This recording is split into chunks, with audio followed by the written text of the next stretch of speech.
Right, different movements at the shoulder joint. Flexion, where the deltoid is the agonist and the latissimus dorsi, which is here, is the antagonist. And then extension, and where the deltoid is the agonist and the latissimus dorsi is the antagonist. And then abduction, which is moving out. That is, again, the deltoid as the agonist and the latissimus dorsi as the antagonist.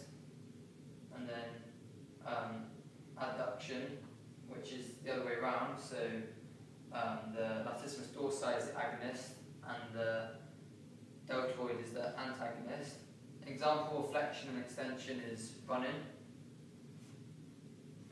And an example of abduction and adduction is the rings in gymnastics. And the bones involved here is for the flexion extension is the scapula, the clavicle, the humerus, and the spinal column. And then when the latissimus dorsi is involved, it's the spinal column as well. Moving on to horizontal flexion, where the pectoralis major, which is here, is the agonist, and the trapezius, which is back here, is the antagonist. And then lateral flexion, which is the other way. It's horizontal extension, where the pectoralis major is antagonist, but the trapezius is the agonist. Example of this is in a high tennis shot. So and the main bones involved here for the pectoralis major is the sternum and the humerus, and the clavicle and the scapula, and then for the trapezius is clavicle and scapula, humerus.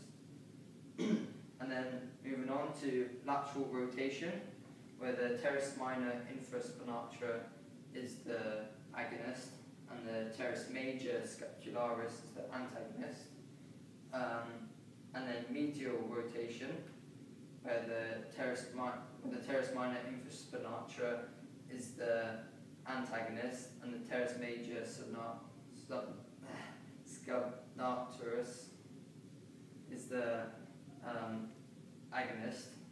And then the main bones involved here is the scapula, which is back here, the clavicle, also known as the collarbone, and the humerus. And the example of the lateral rotation is the badminton forearm.